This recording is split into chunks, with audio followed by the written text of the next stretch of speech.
Hello everyone, मैं हूं शिरीष और आप देख रहे हैं बोनसाई एंड गार्डनिंग जोन।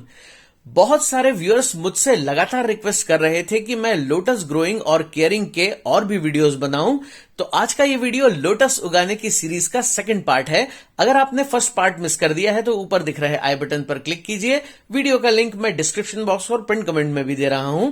आज के इस वीडियो में मैं आपको बताने वाला हूं लोटस प्लांट की केयर की एडवांस लेवल टेक्निक्स, जिससे आपका लोटस प्लांट ढेर सारे फूल देगा और साल भर हेल्दी भी बना रहेगा।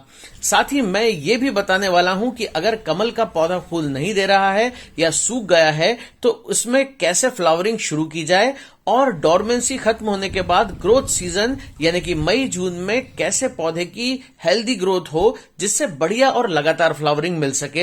हालांकि इस वीडियो में मैं फर्स्ट पार्ट की डिटेल्स भी इंक्लूड करने वाला हूं, जिसमें मैं आपको बीज से कमल का फूल उगाने की पूरी प्रोसेस बताऊंगा और साथ ही मैं ये भी बताऊंगा कि कैसे आप 12 महीने रोजाना लगातार फूल देने वाले वाटर लिली को घर पर उगा सकते हैं।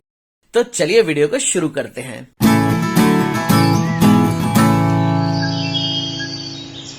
तो पहले कमल उगाने के पूरे मेथड को शुरुआत से समझते हैं, उसके बाद सेकंड लेवल की एडवांस केयर टिप्स पर बात करेंगे। सबसे पहले मैं बीज से कमल का पौधा उगाने का तरीका बता रहा हूं। कमल के बीज आपको किसी भी जनरल स्टोर या पूजा सामग्री स्टोर पर आसानी से मिल जाएंगे। ये सीड्स मैंने अमेज़न से मंगवाए हैं। ये पिंक ब्यूटी वैरायटी के लोटस के सीड्स हैं। आप किसी भी पूजा स्टोर से देसी कमल के बीज लाकर भी लगा सकते हैं। अगर आप सीड को ध्यान से देखें तो इसके एक किनारे पर डिंपल यानी कि छेद है और दूसरे किनारे पर बम्प यानी नुकीला पॉइंटेड हिस्सा है।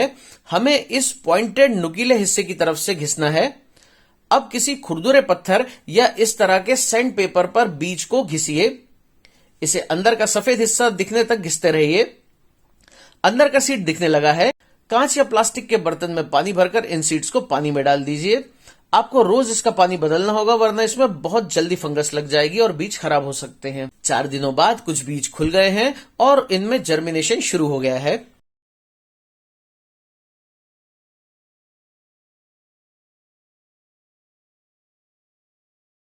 बीजों को पानी में डाले हुए आज 20 दिन हो गए हैं।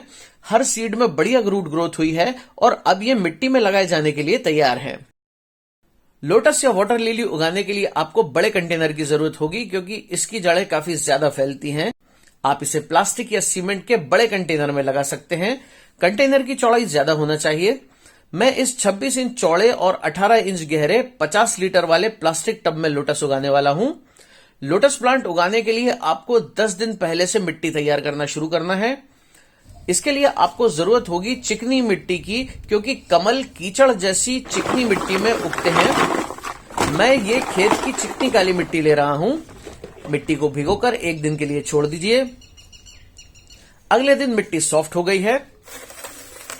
अब सबसे नीचे मैं रेत की 1 इंच की लेयर बनाऊंगा। अब वर्मी कंपोस्ट की 2 इंच लेयर डालूंगा। इसके ऊपर मिट्टी की 4 इंच की एक और लेयर बनाना है। अब दोबारा 2 इंच की वर्मी कंपोस्ट की लेयर बनाइए और लास्ट में इसमें 2-3 इंच मिट्टी की एक और लेयर बनाइए। ध्यान रहे कि कंटेनर का 1/3 या 1/3 हिस्सा आपको खाली छोड़ना है। अब इसमें पानी भरिए। पानी इतना डालना है कि मिट्टी डूब जाए। अब इसे इसी तरह से कम 10 दिन के लिए छोड़ना है, ताकि मिट्टी अच्छी तरह से कीचड़ जैसी गीली हो जाए। 10 दिनों बाद मिट्टी एकदम कीचड़ जैसी बन गई है और लोटस लगाने के लिए परफेक्ट हो गई है। किनारे पर गड्ढा बना लेते हैं। इसे इस तरह से लगाना है कि जड़ें और बीज मिट्टी के अंदर रहें और क्राउन मिट्टी के ऊपर। मैंने तीनों पौधे लगा दिए हैं। अब इसमें पानी भरेंगे। पानी को किसी प्लेट या ट्रे के ऊपर डालने से पानी के प्रेशर से मिट्टी डिस्टर्ब नहीं होगी। पौधे मिट्टी में लगाए सिर्फ 3 दिन ही हुए हैं और पत्तियों का साइज बड़ा होने लगा है।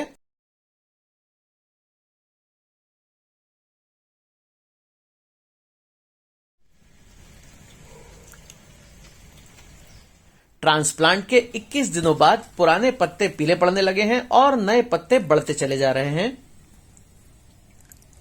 3.5 महीने बाद बड़े बड़े पत्तों ने पानी की पूरी सरफेस को कवर कर लिया है और अब इसमें एरियल लीव्स भी निकलना चालू हो गई हैं। एरियल लीव्स वो पत्तियां होती हैं जो पानी की सरफेस के ऊपर लंबी स्टॉक पर लगती हैं। एरियल लीव आने का मतलब है मिट्टी के नीचे कमल के बड़े बड़े ट्यूबर बनकर मैच्योर हो गए हैं और इसमें कभी भी फ्लावरिंग शुरू हो सकती है। 5 महीने बाद फाइनली इसमें पहली कली निकल आई है। दोस्तों 165 दिन बाद इसमें पहला फूल खिला है। पिंक ब्यूटी वैरायटी का ये मिनी लोटस फ्लावर बहुत ही सुंदर लग रहा है और इसमें से इतनी बढ़िया खुशबू आ रही है कि पूरा गार्डन महक रहा है।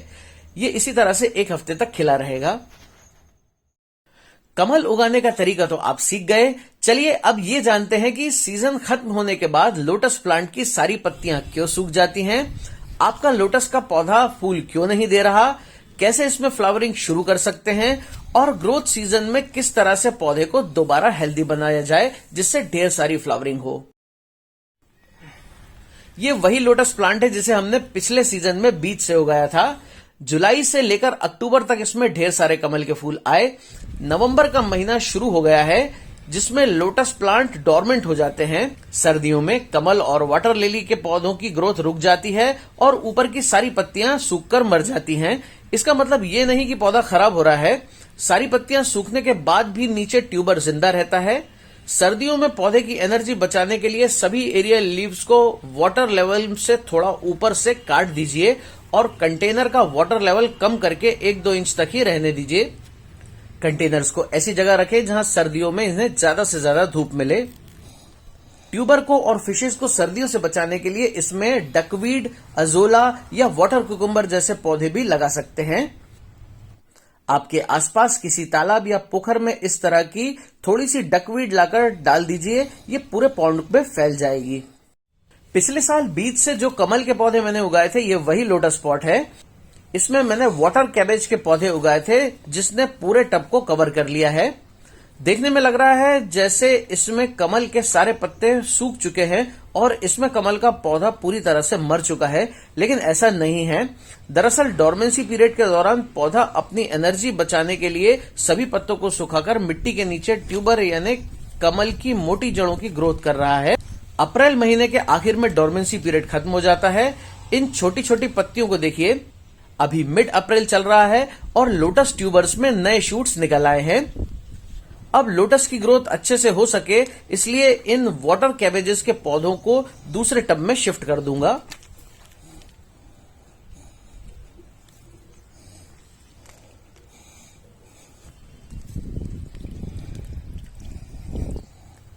देखिए इन पौधों का कितना घना रूट सिस्टम है। इनकी रूट्स मिट्टी के नीचे तक जाती है।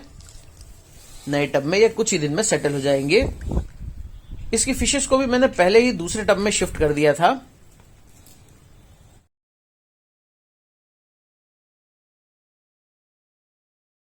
ये टब भी अजोला से कवर हो गया है। आप देख सकते हैं इसमें भी डोरमेंसी के बाद नई पत्तियां आना शुरू हो गई हैं। अजोला प्लांट से ढके हुए टब के नीचे आप देख सकते हैं फिशेस कितने मजे से रह रही हैं। अब इसे साफ करके पानी भर दीजिए और इसे फुल सनलाइट में रखिए। ग्रोथ बूस्ट करने के लिए इसमें एनपीके फर्टिलाइजर दीजिए। 7 दिनों बाद पानी सेटल हो गया है और नई हेल्दी लीव्स निकलने लगी हैं। अब ये पौधा अगले सीजन में बरसात के मौसम शुरू होते ही फिर से फ्लावरिंग करना शुरू कर देगा।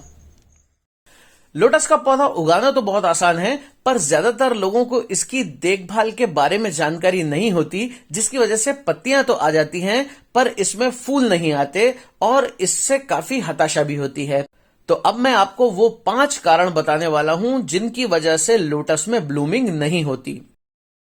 दोस्तों कमल का फूल सिर्फ चिकनी दलदली मिट्टी में ही खिलता है और अच्छी फ्लावरिंग के लिए इसे ऐसी मिट्टी चाहिए जिसके अंदर इसकी जड़ें आसानी से फैल सके। इसे चिकनी क्लेई मिट्टी में ही उगाना चाहिए और मिट्टी के साथ 30% वर्मी कंपोस्ट जरूर मिलाना चाहिए। मिट्टी तैयार करने का तरीका मैं वीडियो में आपको पहले ही बता चुका हूं। अगर आप इस तरह से मिट्टी तैयार करेंगे तो मिट्टी के नीचे ट्यूबर तेजी से बढ़ेंगे और फ्लावरिंग भी अच्छी होगी। कमल सन लविंग प्लांट होता है और इसे फ्लावरिंग के लिए कम से कम 6 से 8 घंटे की डायरेक्ट सनलाइट की जरूरत होती है। अगर आप इसे इनडायरेक्ट सनलाइट या शेड में रखेंगे तो पौधे में सिर्फ पत्तियां ही आएंगी, फूल कभी भी नहीं आएंगे। इसलिए लोटस प्लांट के टब को हमेशा ऐसी जगह पर रखें जहां इस पर सुबह से लेकर दोपहर तक की धूप तो कम से कम आए ही। तेज गर्मियों की झुलसा देने वाली धूप से बचाने के लिए आप इसे दोपहर के समय 25% वाली शेड नेट के नीचे भी रख सकते हैं। लोटस एक हैवी फीडर प्लांट है। तालाबों पोखरों की मिट्टी में तो इसे नेचुरली ही लगातार न्यूट्रिशन मिलता रहता है, लेकिन अगर आप कंटेनर में कमल उगाते हैं तो पौधा कुछ ही दिनों में मिट्टी के सारे न्यूट्रिएंट्स को एग्जॉस्ट कर लेता है और न्यूट्रिएंट्स की कमी की वजह से ग्रोथ रुक जाती है और पत्ते जलना शुरू हो जाते हैं। इस तरह के पौधों में फूल भी नहीं आते। इसके लिए आपको पहले साल में हर 2 महीने में एक बार और दूसरे साल से हर 20 दिन में एक बार फर्टिलाइजर देना बहुत जरूरी है। इसे NPK 19-19-19 फर्टिलाइजर दीजिए। इसमें नाइट्रोजन, फास्फोरस और पोटेशियम तीनों बराबर क्वांटिटी में है, जो पौधे की ओवरऑल ग्रोथ और अच्छी फ्लावरिंग के लिए बैलेंस्ड फर्टिलाइजर का काम करेगा। एक पेपर में आधा चम्मच NPK डालकर पेपर को इस तरह से फोल्ड कर लीजिए और टब के एकदम किनारे पे मिट्टी में 2-3 इंच नीचे दबाकर मिट्टी से कवर अप कर दीजिए। इससे फर्टिलाइजर पानी में डायरेक्टली ना मिलकर धीरे धीरे रिलीज होगा और सीधे रूट्स को न्यूट्रिशन मिलेगा। इससे फिशेस को भी कोई प्रॉब्लम नहीं होगी। अगर आपने बीज से कमल का पौधा उगाया है तो इसमें फ्लावरिंग शुरू होने में ज्यादा समय लगेगा, और अगर आपने ट्यूबर से उगाया है तो ये जल्दी ब्लूमिंग कर सकता है। ट्यूबर से कमल का पौधा उगाने का तरीका मैं वीडियो में आगे बताऊंगा, लेकिन बीज से उगाए हुए पौधे में 5 महीने में भी फ्लावरिंग शुरू हो सकती है, या फिर इसमें 3-4 साल या कभी कभी इससे भी ज्यादा समय लग सकता है। ये इस बात पर डिपेंड करता है कि आप किस वैरायटी का बीज उगा रहे हैं। तो अगर आपने देसी कमल को बीज से उगाया है और 2-3 साल बाद भी इसमें फूल नहीं आया, तो इसका मतलब है कि इस वैरायटी के ट्यूबर्स को फूल देने लायक मैच्योर होने में ज्यादा समय लगता है। वहीं इस पिंक ब्यूटी जैसी कुछ हाइब्रिड वैरायटीज को बीज से उगाने पर भी इसमें ट्यूबर जल्दी मैच्योर हो जाता है और 4-5 महीने में ही इसमें फूल आने लगते हैं। लेकिन ध्यान रहे कि वैरायटी के साथ साथ जल्दी फ्लावरिंग शुरू करने के लिए सही मिट्टी, सही देखभाल और टाइम टू टाइम फर्टिलाइजेशन भी जरूरी होता है। लोटस या वाटर लिली के पौधे में सबसे कॉमन प्रॉब्लम होती है पत्तियों का ब्राउन होना या गल जाना और राइजोम का सड़ना यानी रूट रॉट। अगर आपका लोटस प्लांट फ्लावरिंग नहीं कर रहा है तो शायद इसकी वजह इनमें से कोई एक बीमारी भी हो सकती है। अक्सर ऐसा तब होता है जब आप सड़ती गलती पत्तियों को पानी के नीचे डिकम्पोज होने देते हैं और रेगुलर सफाई नहीं करते। अगर हेल्दी पत्तियां अचानक इस तरह से सूखने लगे तो 3 बातें हो सकती हैं। या तो सर्दियों का मौसम आ रहा है जिस वजह से पौधा डोरमेंसी में जा रहा है, क्योंकि डोरमेंट पौधे में भी सभी पत्तियां सूखने लगती हैं, या फिर कंटेनर को धूप नहीं मिल रही है। अगर ऐसा है तो इसे तुरंत धूप में शिफ्ट कीजिए, या फिर पानी में सड़ते गलते ऑर्गेनिक मैटर के कारण मिट्टी सड़ रही है और पानी में से बदबू आने लगी है और पत्ते गलने लगे हैं। इसका मतलब इसके ट्यूबर में रूट रॉट शुरू हो गया है। रूट रॉट चेक करने के लिए मिट्टी से ट्यूबर को बाहर निकाल कर देखें। अगर ट्यूबर इस तरह से डार्क ब्राउन दिखे और नरम पड़ने लगे तो समझ लीजिए कि इसमें रूट रॉट हो गया है। लेकिन अगर नए स्प्राउट्स निकल रहे हैं तो इसमें मिट्टी से बाहर बिल्कुल मत निकालिए, क्योंकि इसका ट्यूबर अभी हेल्दी है, सिर्फ पत्तियां ही खराब हो रही हैं। आप खराब पत्तियों को तोड़ दीजिए। आप हेल्दी ट्यूबर और रूट रॉट से इन्फेक्टेड ट्यूबर में अंतर देख सकते हैं। पूरी तरह से सड़ चुके और नरम हो चुके ट्यूबर को फेंक दें, क्योंकि ये अब दोबारा नहीं उगेगा। अगर आप इन टिप्स को फॉलो करेंगे तो आपका लोटस प्लांट बढ़िया ब्लूमिंग करेगा। एक्वेटिक प्लांट्स उगाने का सबसे ट्रिकी पार्ट है इसके पानी को साफ रखना, क्योंकि रुके हुए पानी में मच्छर के लार्वा और काई यानी एल्गी की ग्रोथ बड़ी तेजी से होती है। अगर आप लोटस टब को मच्छर के लार्वा से बचाना चाहते हैं तो आप पानी में गप्पी और मॉली फिशेस को डालिए। ये फिशेस पानी में बहुत आसानी से रह जाती हैं और इन्हें अलग से फिश फूड देने की जरूरत भी नहीं होती। अगर आपने टब में 2-3 फिशेस भी डाली हैं तो ये सभी लार्वा को चट कर जाती हैं। आप लोटस को बीज के अलावा ट्यूबर्स से भी उगा सकते हैं। ट्यूबर्स को आप Amazon या फ्लिपकार्ट से ऑनलाइन ऑर्डर करके भी मंगवा सकते हैं। ट्यूबर्स लगाने के लिए भी आपको मिट्टी बिल्कुल वैसे ही बनानी है जैसे मैंने वीडियो में अभी आपको बताई थी। मिट्टी तैयार हो जाने पर ट्यूबर्स को टब के किनारों पर लगाइए। टब में पानी भर दीजिए। कुछ ही दिनों में इसमें ढेर सारी पत्तियां निकल आएंगी और 5 से 6 महीनों के बीच इसमें फ्लावरिंग शुरू हो जाएगी।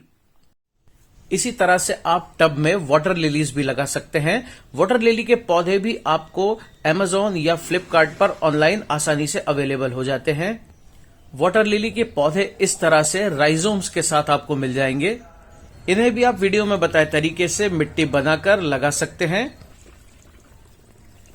3 से 4 महीने में पूरे टब में वाटर लिली के पत्ते फैल जाएंगे और कुछ ही दिनों के बाद इसमें भी फ्लावरिंग शुरू हो जाएगी।